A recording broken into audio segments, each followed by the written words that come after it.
Well, cars are stored for the winter. Prelude is under the tarp and GTR is under that guy. Today, I'll be doing something slightly different. Some of those videos that I posted with me working on the Range Rover Sport did get some great feedback, so I'll probably be doing some of those during the winter. I do have a few things to do on it. Today, I have this little guy that will need to be changed. Well, it's one out of two. These are front sway bar bushings. So I am already started on this, so I'll show you guys what we will be doing. I have the car jacked up here, and since the Range Rover Sports are heavy beasts, they weigh probably close to 7,000 pounds. I also have one of these guys to make sure that the 3-ton jack doesn't fall on me. As you guys can see, the sway bar is this, and the bushing that I'll be replacing is right here, and there's another one at the back there that I'm not sure right there how I'm gonna access, but we're gonna be doing this one first since it's the easiest one, and that's the side that makes the most amount of noise.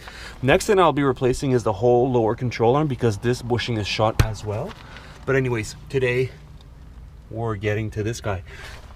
What I have done is I have jacked up the car, and in order for the sway bar to be aligned properly so that it's not crooked, so that it doesn't necessarily bend, I have also under here, I have another little jack that just lifts up the entire suspension so that this is straight. So now that this is straight, I managed to remove the lower bolt.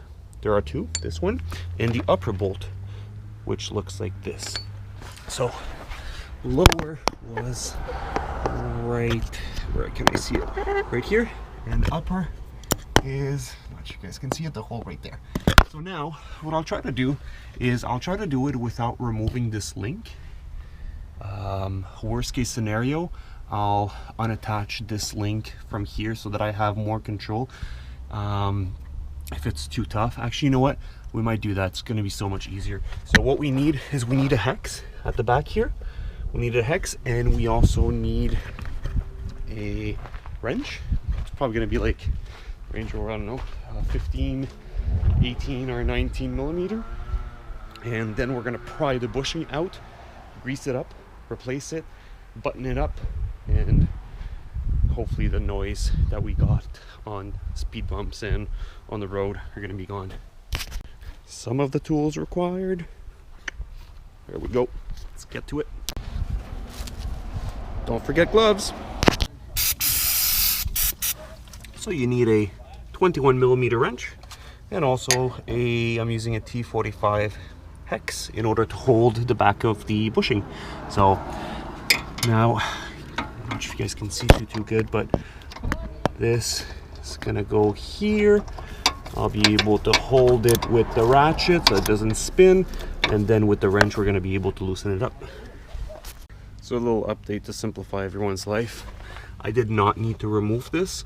All I needed to do is to pry with a pry bar.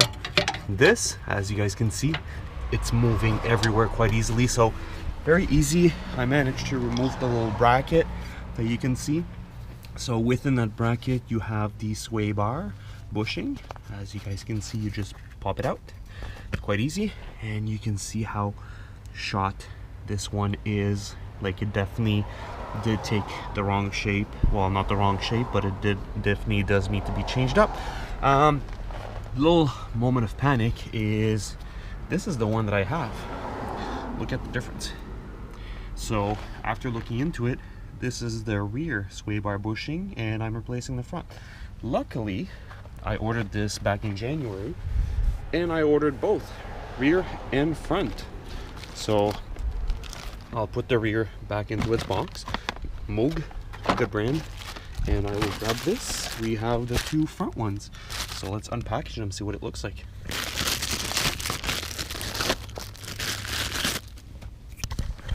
So there is no left, there is no right. But as you can see, look at the condition. Look at the difference. So it's going to be so much easier to actually put on and hopefully it's gonna have so much more stability when we're on the road and taking some bumps. So I'll be putting that back on. So what I'll do is I will slide this, I'll crack it open, and I'll slide it on the bar, position it towards the back. I'll have to check to actually, there might be a top and a bottom on these. So I think it's like that. I think that the crack, actually no, I think that the crack has to be up. But anyways, I'll take a look. I'll slide this back on, put the bracket, clip it back in. It's gonna be quite difficult. It's gonna have to squeeze in. Probably gonna have to hammer it in and then tighten it. Since I only have one pair of hands, let me position this properly. There you go, I just slid it back on. It was very, very easy to do because you have control to actually move this. And now what I'll do is I'll lube it all up so that the bracket gets slide on. I will also, where's the bracket? I will take the bracket. There's some rust and everything, so I'll grab some degreaser and I'll actually scrub it properly, and I'll grease it up so that it's metal on grease and on rubber. It doesn't dry with the salt that we have here in Canada. And once again, this is gonna go click back on and tighten the bolts. Everything looks so easy on most videos.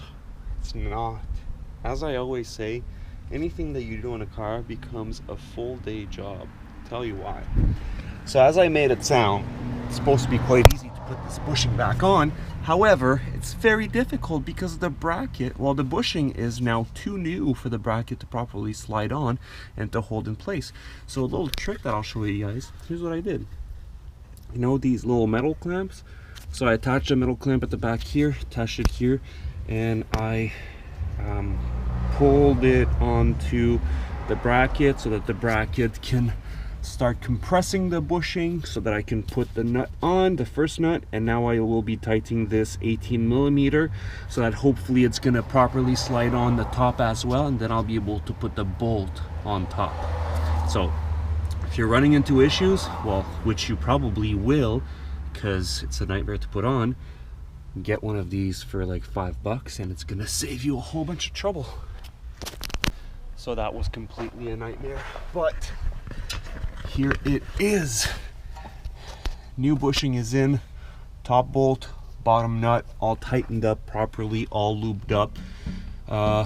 It was difficult to put on because the sway bar moves up and down. So if ever the sway bar isn't in the right position, the bushing is too high or too low, so you can't put the top bolt or you can't put the bottom nut. So what I had to do for the sway bar to move up and down and to align it properly, I had to play with this jack that is under the wheel, and I had to lift it and, you know, lower it and lift it until it's in the right position, because with this wheel, this is what moves the upper control arm, and the upper control arm is attached to this link that goes to the sway bar. So anyways, this side is done. I'm not going to promise that we'll get the other side done today, because from what I remember, one of the bolts is nearly impossible to access. But I'll put this wheel back on, lower the car, and hopefully we're done with this side.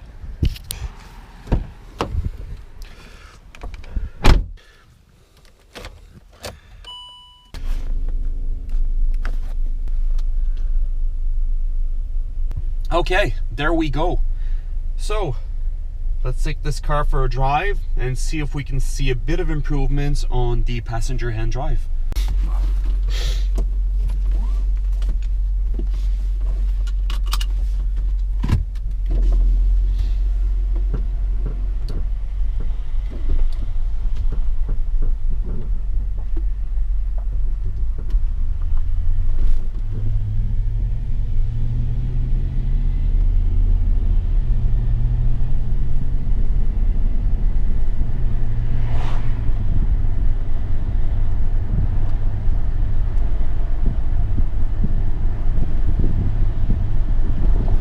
Well,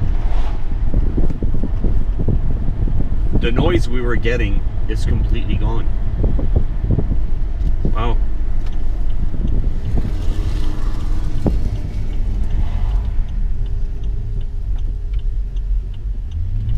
That is crazy. I'll be honest, I would not have expected for... Oh yeah. I didn't expect for it to be this smooth because the one of the bushings on the lower control arm is shot, like I've been mentioning. But this is like night and day difference. Now I'm hearing that maybe the rear sway bar bushings could need a replacement as well. I do have them at home, so I'll take a look to see if we can replace some of those. But also we'll also take a look for the left, the passenger, the driver side bushing. Even though it's not making any noise. Oh, actually it is. Yeah, just a bit. And the rear, you can hear it a bit on low speed. Nice. So this is good. So success for the passenger hand drive.